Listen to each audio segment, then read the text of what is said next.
Magandang araw mga kaibigan.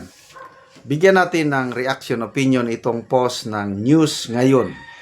Title, Ridon, Congressman Ridon. May babala sa legal team ni BP Sara sa impeachment. Nagpahayag ng pangamba si Bicol Saro Party List Representative Terry Ridon matapos umanong makitang kabilang sa legal team ni Vice President Sara Duterte ang dalawang individual na maaari ring maging saksi sa impeachment proceedings laban sa kanya. Ayon kay Ridon, base sa mga dokumentong inihain ng kampo ng Vice Presidente sa House Committee on Justice, kabilang sa kanyang mga abogado sina Michael Powa at Reynold Munsayak, na parehong may kaugnayan sa mga usapin tungkol sa confidential funds ng Office of the Vice President at Department of Education. Ito ang payag ng kongresista. The presence of potential witnesses in the Vice President's legal team raises serious ethical and procedural questions. Ethical mo diha. Ano ba yung mali-maleta na isyo? Ethical ba yon? Baliwala lang sa inyo ang mali-maleta na revelasyon ng 18 Marines. Kami hindi. Mabigat na akusasyon yun. Mali-maleta. Ipinaliwanag ng mambabatas na si Powa ay nagsilbing tagapagsalita ng DepEd noong panahon na si Duterte ang kaliham nito, habang si Monsayak naman ay naging spokesperson ng Vice Presidente at DepEd Assistant Secretary for Procurement. Ayon kay Ridon, kung may mga taong may direktang kaalaman sa mga transaksyon o desisyong sinusuri sa kaso, maaari silang tawagin upang tumistigo sa ilalim ng panunumpa. Ito, nagsalita ang hindi abogado. A lawyer cannot simultaneously act as an advocate and a witness in the same case without raising ethical concerns. Again, ethics pa mo diha. Ano ngayon ang imahe ng Kongreso sa taong bayan? Sige nga. Pakiramdaman nyo ang pulso ng taong bayan. Nasaan ang ethics nyo diha? Ethics mo diha, mali-malita, ilang bilyones ang nawalda sa flood control at iba pang mga kalukuhan. Ethical concerns, ay nako. Iginiit ni Ridon na ang layunin ng impeachment process ay mailabas ang buong katotohanan. Huwag nyo na kaming lukuhin. Ang impeachment na yan is para matanggal si BP Sara para hindi siya makakandidato sa 2028. Anong katotohanan? Mabuti pa, may narinig akong interview kanina, mga makabayan black. Ang isa yung si Espiritu, Attorney Espiritu. Yung isa naman si Lisa Masa. Sabi nila, ano ba itong Marcos administration? Pinopunterian nila si BP Sara. Ang liit ng kanyang confidential funds, milyones lang. Samantalang ang Marcos, bilyones ang confidential funds, tapos ang nakawan sa gobyerno, trilyones. Tapos ganyan ang nakakatuwa yung makabayan black. Nakikita nila ang katotohanan. Tapos, buong katotohanan.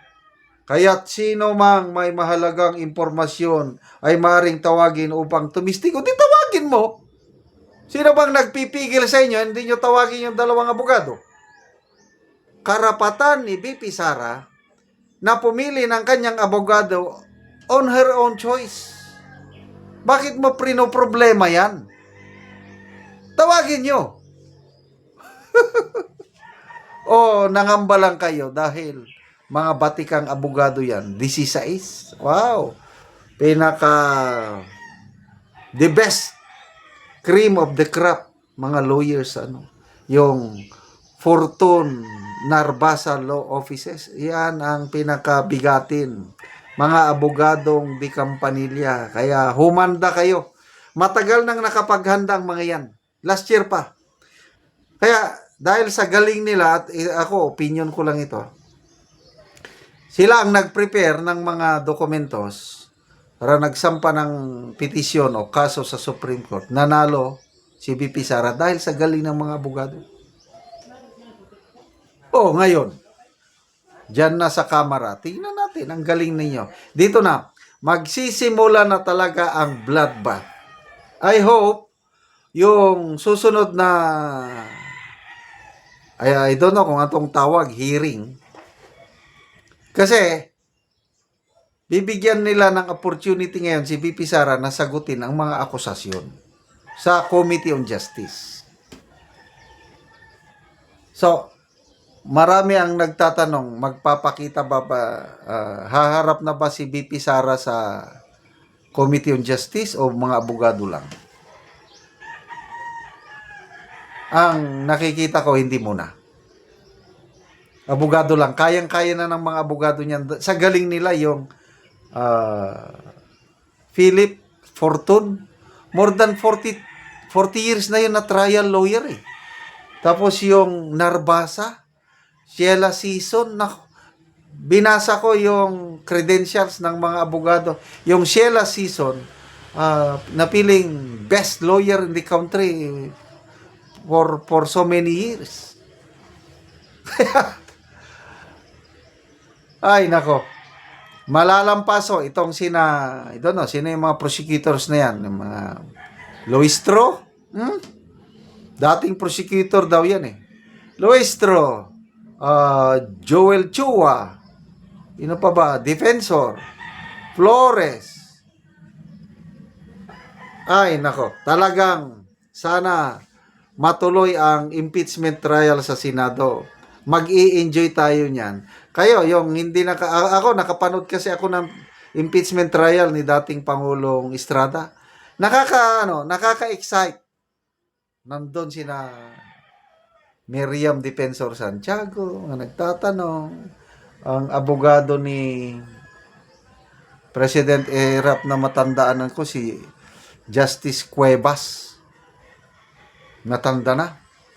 And then, pati itong mga Fortune. Abogado rin ni Erap nung kanyang impeachment. Yun ang matatandaan ko. Kaya, wag na kayong mangamba. Maghanda na lang kayo. Let the bloodbath begins. Salamat mga kaibigan sa inyong pagsubaybay sa ating channel. Nakakatulong kayo ng malaki sa tribong Talandig ng Bukidnon dahil ang sweldo natin sa channel na ito is pantulong po sa tribo. Namimigay tayo ng libreng yero at pako para makapagpatayo sila ng mas maayos na tirahan. Panoorin nyo ang video na ito. So si ate, gibutang na lang na diha. So mo na among gihatag nga yero. So dili niya mapasan tungod kay bugat. So ate, unsay imong masulti nga natagaan kag yero? Salamat kaayo sa naghatag. Dayon. Merry Christmas. Then, more blessings pa. Ate. So mo ni ang kahimtang ni ate diri sa iyang abuhan. So kung ulan, tuluan lagi kayo. So mo ni ang kusina ni ate. So si ate basta siya ka balo. Single mom, wala So kuan lagi kayo. araw-araw rata. Out lagi kayo ang kuan ni ate. So kuan na kayo ang kuan sulod ni ate oh. Sulod kayo si ate. Sa te, sa imong masulti nga natagaan man gid kag yero, makapuli na gid ka kay daot naman dai imong kuan himan nga yero. Salamat ya ako na siya mapulihan ug di na ko tuluan. O so di nakatuluan ate. So pila na imong edad te? 48. So nakay banante? Wala. So balo ka pila na ka year ate nga Single mom ka. So si ate single mom di ay dili di siya balo so single mom. So pila ka buok imong anak te? Duha. So duha imong anak. So nag-eskwela pa sila te? O eskwela elementary o senior high. So unsa na lang ang yung panginabuhian te? Kanira tindahan So ginagmay lang. araw-araw. So si ate nagnegosyo og ginagmay lang aron lang makabuhi sa iyang anak kay siya usa ka siya ka single mom. Pila na ka year ate nga na single mom ka? Kuan na 11 years. So Dili, 12 years. Kay So 12 man ang 12 years ginamura. na. So dako kayong pasalamat ate. So Merry Christmas, Pasko pag yun so na tagaan gyud kag Yero. Oh, timing kayo Christmas. Salamat kaayo. Kay lang tuluan. Sige ate, God bless gid kayo ate, makapuli na gid ka sa imong balay o Yero. Oh, salamat Sige kaayo ate, sa salamat po. sponsor. Salamat sa donation.